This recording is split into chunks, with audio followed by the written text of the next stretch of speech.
విజయవాడలో ప్రకాశం బ్యారేజీ వద్ద నీటి నిల్వలు పడిపోతున్నాయి. బ్యారేజీలో నీటి పరిమాణం సగానికి పైగా తగ్గిపోయింది. 12 అడుగుల నీటి మట్టంలో ప్రవహించాల్సిన కృష్ణమ్మ 6 అడుగులకు పడిపోయింది. వేసవి నేపథ్యంలో అధికారులు ప్రణాళికలు వేసి సాగునీటికి ఎద్దడి లేకుండా చర్యలు చేపట్టాలని ప్రజలు కోరుతున్నారు. ప్రకాశం బ్యారేజీ వద్ద నీటి నిల్వలకు సంబంధించి మరింత సమాచారం మా ప్రతినిధి ప్రసాద్ అందిస్తారు.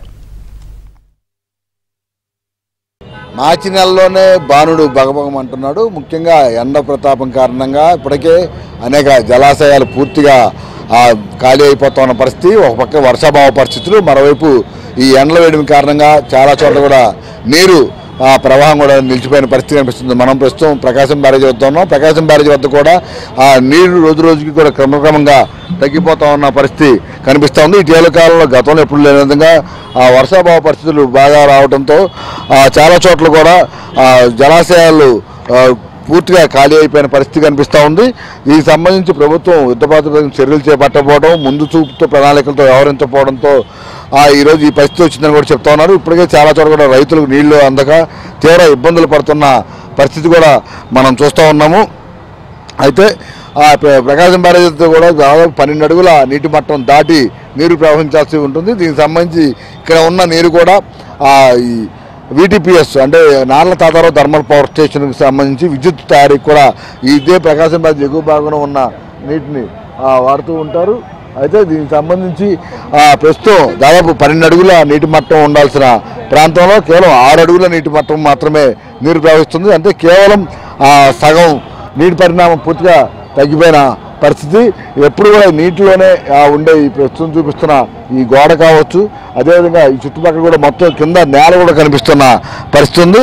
ముందు కూడా ప్రభుత్వం వెంటనే మేల్కొనకపోతే మరింత ఇబ్బందులు పడే పరిస్థితి వస్తుందని కూడా చెప్తా ఉన్నారు. అయితే ఇక్కడ మనం అక్కడ చూస్తా ఉన్నాం నీటి పరిణామం కొలిచే ఈ అక్కడ బోర్డులు కూడా మొత్తం పూర్తిగా కనిపించకుండా గతంలో సగం బోర్డు మాత్రమే కనిపించేది. కానీ ఇప్పుడు ప్రస్తుతం అదైతే నీటి కొలతలు కొలిచే ఆ మీటర్కి సంబంధించిన బోర్డు కూడా పూర్తిగా నీటి నుంచి బయటపడుతుందో మరింత నీటి ఎద్దడి ఉంటుందని కూడా చెప్తా ఉన్నారు.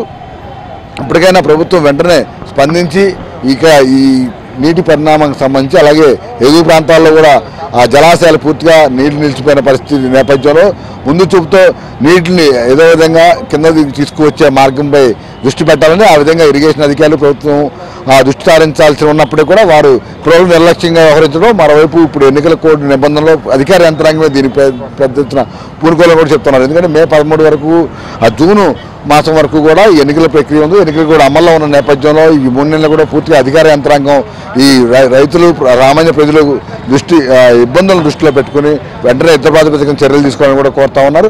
ఒకవైపు రైతులు కావచ్చు, రేపొద్దున మరి ఈ ఏడాది కూడా ఏప్రిల్ మే నెల కూడా ఎండ బాగా ఎక్కువగా ఉంటే ఉష్ణోగ్రతలు దాదాపు 48 నుంచి 50 ఉష్ణోగ్రతలు ఉంటాయని కూడా చెప్తా ఉన్న నేపథ్యంలో తాగునీటి సమస్య కూడా ఏర్పడకుండా ప్రత్యేక చర్యలు చేపట్టాలని ఆ దిశగా అధికార యంత్రాంగం ఆలోచన చేయాలని రైతులు ప్రజలు కోరుతున్న పరిస్థితి కనిపిస్తుంది. వీడియో తరుణ్తో వరప్రసాద్, ఏవిరాంధ్రజ్యోతి, విజయవాడ ప్రకాశం.